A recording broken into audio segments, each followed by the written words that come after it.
Assalamualaikum and hi, I'm Izzat. Today I want to present about geothermal energy. This is my group member Akmal Rafiq, Harish, Izzat, Arif, Hazim Fikri.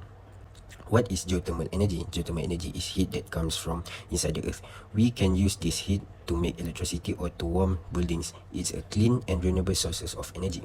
So this is history, like first ancient use and then goes to 19th century, goes to 20th century and then modern times. So important of geothermal is always available 24/7 energy. Unlike solar or wind, geothermal energy is a constant. Second one is low environmental impact. It produces very low greenhouse gas. And then the third one is long-term cost saving. After the drilling and setup, geothermal energy is cheap to maintain. And today I'll briefly explain the basic principle and types of geothermal power plants. Geothermal energy works by tapping into the Earth's heat. First, wells are drilled to extract hot water or steam from underground reservoirs. The steam spins a turbine, which then drives the generator to produce electricity. After that, the cooled water is pumped back underground to be reheated, making the process sustainable. There are three types of geothermal power plants. Firstly, it will be the dry steam plants. Dry steam plants use steam directly from the reservoir to turn the turbine. Next would be flash steam plants. Flash steam plants take high pressure hot water and release the pressure to produce steam and use that to run the turbine.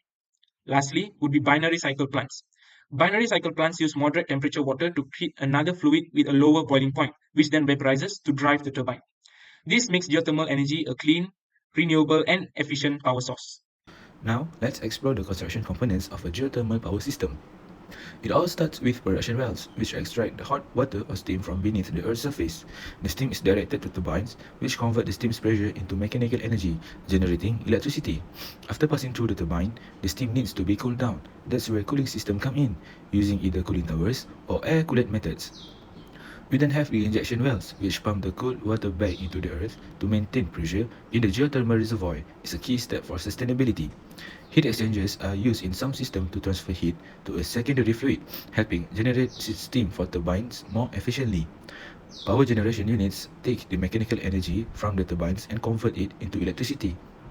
Lastly, control system monitors and regulate the operation of the entire plant, from turbines and cooling system to other vital components, ensuring everything runs smoothly. Now, let's talk about the key material used in geothermal energy system. First, we have steels, which is essential for constructing production and reinjection wells, pipelines, and overall structure support. Concrete is another core material. It's commonly used in building foundations, cooling towers, and containment structures.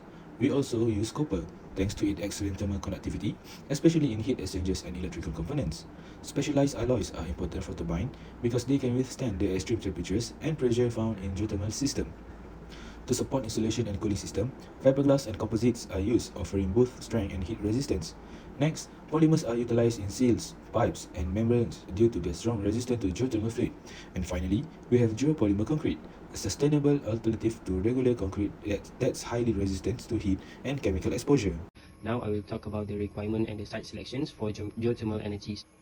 For requirements, geothermal energy need a high heat flow area, such as the area of the volcanic activities, hot springs, and the tectonic plate boundaries.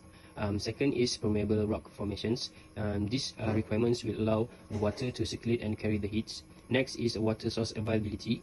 This can allow the underground water to transfer the heats. Other than that is stable geological structures. This will minimize the risk of the induced seismicities or land subsidence. And last one is low environmental impact zones, away from the protected ecosystem and groundwater sensitive areas. For site selection, it needs a high subsurface temperature.